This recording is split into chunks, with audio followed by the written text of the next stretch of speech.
ఓం నమో భగవతే వాసుదేవాయ. ఆత్మబంధువులందరికీ నమస్కారం. విష్ణు సహస్రనామంలో 684వ నామం రణప్రియ. అంటే రణము అంటే ఇష్టము కలిగిన స్వామి అని అర్థం వస్తుంది. ఎందుకు యుద్ధాన్ని ఇష్టంగా కోరుతాడు స్వామి అంటే శిష్ట రక్షణకి దుష్ట శిక్షణ కోసం యుద్ధం చేయటానికి ఇష్టపడతాడు స్వామి. మరి ఆయన భక్తులను బాధించే వాళ్ళను ఆయన ఏమాత్రం వదిలిపెట్టడు. భాగవతం సృష్టి ధర్మం అంతా సృష్టి ఆయన సృష్టి చేసి పరమాత్మ ఆ సృష్టికి ఒక ధర్మాన్ని ఏర్పాటు చేశాడు. ఆ ధర్మంని పాటించిన వాళ్ళంటే ఆయనకి ఇష్టం. ఆ ధర్మం కోసం ఎవరైతే పోరాడతారో వాళ్ళని ఆయన ఇష్టపడతాడు. అందుకే ఏమంటారు, ధర్మో రక్షతి రక్షిత అంటారు. మనం ధర్మాన్ని కాపాడటం అంటే ఏదో చేతులు అడ్డుపెట్టి దీపాన్ని కొండెక్కకుండా చూసినట్టు చూడటం కాదు. దాన్ని ఆచరించటమే దాన్ని రక్షించటం. ఆ రక్షించటమే ఆ ధర్మమే మళ్ళీ మనల్ని రక్షిస్తుంది అని మనకి చెప్తారు. అట్లాగే మరి ఆ ధర్మం వల్ల అంత ధర్మంగా నడిస్తే అది కృతయుగమే అవుతుంది. ఇప్పుడు ఆ ధర్మం అనేది కొంత నశించటం వల్ల ఈ కలియుగంలో నానా ఇబ్బందులు పడాల్సి వస్తుంది.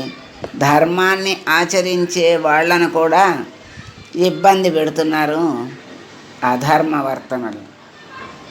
అయినా ధర్మాన్ని వీడకుండా మరి దాన్ని పట్టుకుని ఆచరించి దాన్నే నమ్ముకుని ఉండేటువంటి వాళ్ళు ఉన్నారు కనుకనే ఈ మాత్రంగా ఈ కాలం ఇలా నడుస్తోంది. అందుకే ధర్మం ఇప్పుడు ఒంటి కాలు మీద ఉంది, ఒక్క పాదమే నడుస్తుంది అని. అయినా ఆ ఒక్క పాదం మీద నడుస్తున్నటువంటి ధర్మమే ఈ లోకాన్ని ఈ మాత్రంగా రక్షిస్తోంది. సృష్టి ధర్మం ఏమిటి అంటే ధర్మాన్ని ఆచరించడమే పరమాత్మ చెప్పాడు. ఆ ధర్మాన్ని ఎవరైతే ఆచరిస్తారో వాళ్ళ రక్షణ కోసం ఆయన యుద్ధం చేయటానికి సిద్ధంగా ఉంటాడు. అందుకని ఆయనకి పోరాటం భగవంతుడికి ఇష్టమైనది అని చెప్తారు. దానివల్ల వాళ్ళు పవిత్రులవుతున్నారు. మరి భగవంతుని చేత రక్షింపబడ్డారు అంటే వాళ్ళు పవిత్రులే కదా. అటువంటి స్వామి రణప్రియుడు. మరి దయామయుడు కదా స్వామి, అందరినీ రక్షించేవాడు. అందరూ తన బిడ్డలే. మరి ఎవరిని తేడాగా చూడు. మరి బిడ్డలందరి మీద తల్లిదండ్రులకి ఒకటే కదా ప్రేమ ఉంటుంది అని ఎవరిని యుద్ధం చేసి చంపడం ఏమిటి అని కూడా సందేహం వస్తుంది.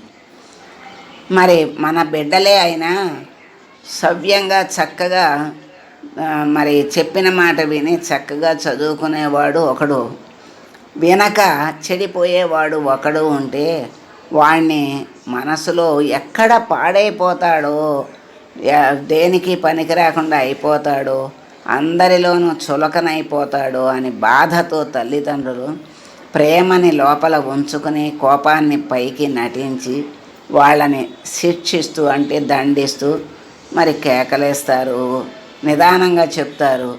వినకపోతే కేకలేసి చెబుతారు, లేకపోతే దండిస్తారు. ఈ విధంగా సామధాన భేద దండోపాయాలు ఉపయోగించి ఆ బిడ్డలను సవ్యమైన మార్గంలో నడిపించాలని చూస్తారు. అటువంటి స్వామి మరి అట్లాగే స్వామికి అందరూ తన యొక్క స్వరూపమే కదా. అందరూ ఆయన యొక్క అంశే, ఆయన యొక్క స్వరూపమే. మరి అలాంటప్పుడు ఆయనకు అందరూ సమానమే. కాకపోతే వాళ్ళని దారి తప్పిన బిడ్డలను దారిలోకి తీసుకురావటానికి మాత్రమే ఆయన కూడా దండిస్తాడు. దండించి సక్రమమైన మార్గంలో పెట్టాలని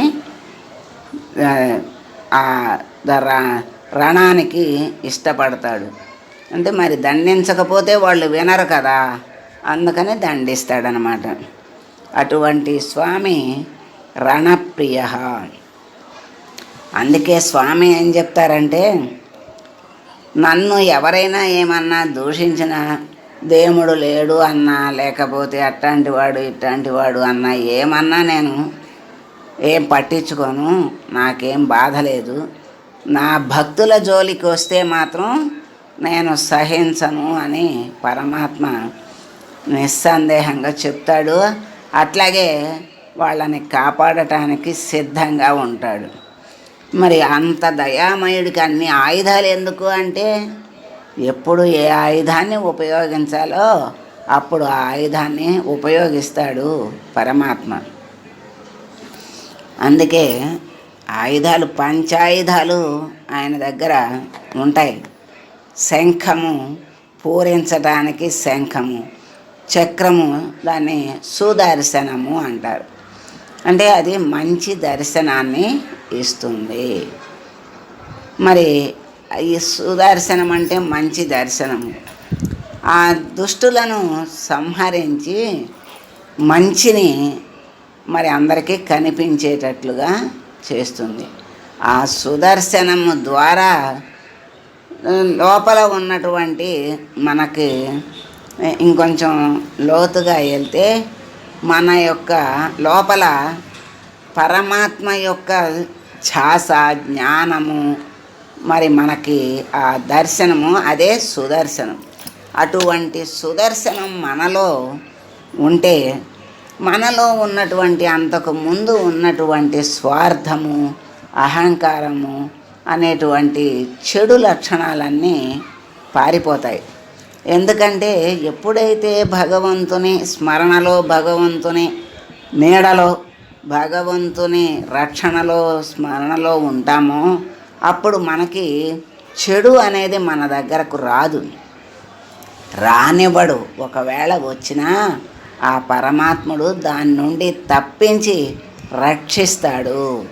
అటువంటి పరమాత్మ గనక ఆయన్ని రణప్రియుడు అన్నాడు. అంటే ఆ చెడుని పోగొడతాడు, మరి మంచిని రక్షిస్తాడు. మనలో భగవద్భావన, భక్తి భావం, మరి భగవంతుని భావం ఉన్నవాడు ఎవరో కూడా ఇతరులను బాధించకుండానే ఉంటారు. ఎందుకంటే వాళ్ళల్లో కూడా భగవంతుని చూడగలిగే జ్ఞానం కలిగినప్పుడు అసలు ద్వేషము రాదు, మరి పగ, ద్వేషము అలాంటివి ఏమీ ఉండవు. చెడు అన్నీ కూడా దూరానికి వెళ్ళిపోతాయి.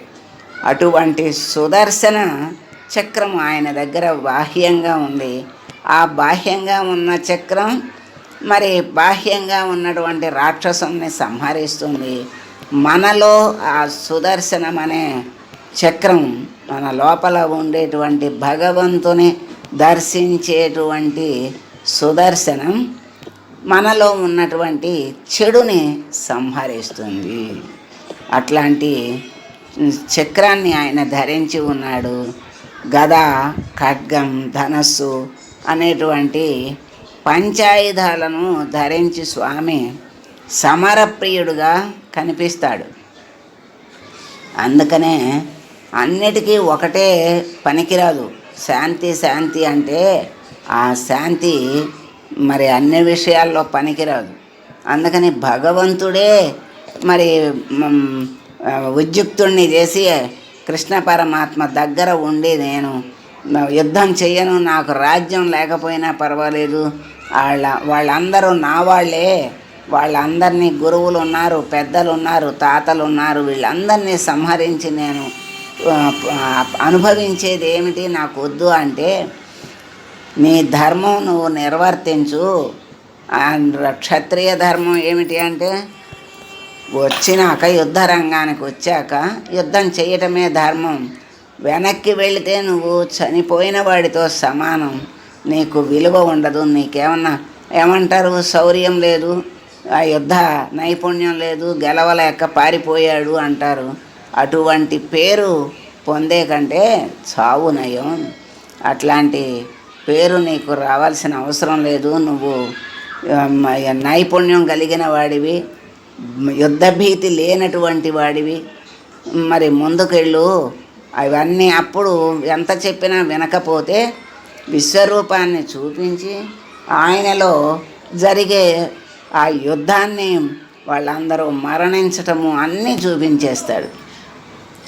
ఇప్పుడు చెప్పు, నువ్వు చంపేది ఎవరిని అంటాడు. అప్పుడు అంతా జరిగిపోయేదే, అదంతా నా ప్రణాళికే, నీవు మాత్రం నిమిత్త మాత్రుడుగా అక్కడ ఉంటావు, నేను అన్నీ చూసుకుంటాను, వెనక నేనున్నాను, నీ రథాన్ని నేను నడుపుతాను, నువ్వు విజయుడు అవుతావు, ధర్మాన్ని అనుసరించు అని పరమాత్మ చెప్తాడు.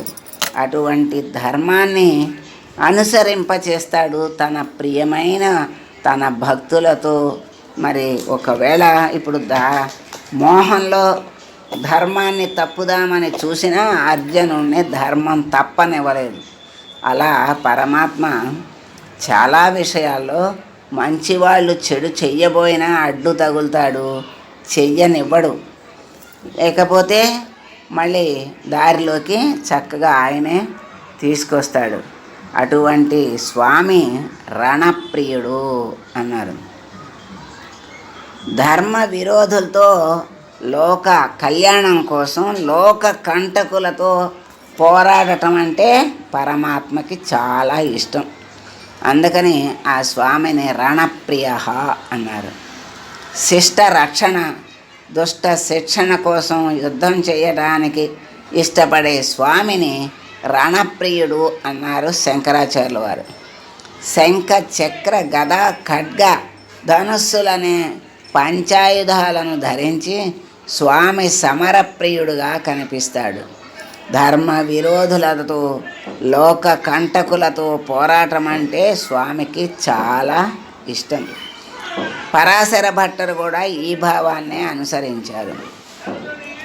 సత్యసంధులు ఈ అర్థంతో పాటు రణప్రియుడు అంటే వేదప్రియుడని వ్యాఖ్యానించారు. ఋత్విక్కులు ఓం రణప్రియాయ నమః అని స్వామికి అర్చన చేస్తున్నారు. అటువంటి రణప్రియ అయినటువంటి స్వామిని ప్రార్థిస్తూ, స్వామి నాలో నీవు సుదర్శనాన్ని మాకు దర్శింపజేసి మాలో ఉన్నటువంటి అసుర గుణాలను సంహరించి మమ్మల్ని జ్ఞాన మార్గంలో నడిపించి నీ అనుగ్రహంతో నీ దరికి చేర్చుకో స్వామి అని వేడుకుంటూ మంగళం పాడదాం. మంగళం కౌసలేంద్రాయ మహనీయ గుణాత్మనే సర్వలోక శరణ్యాయ సాధురూపాయ మంగళం. ఓం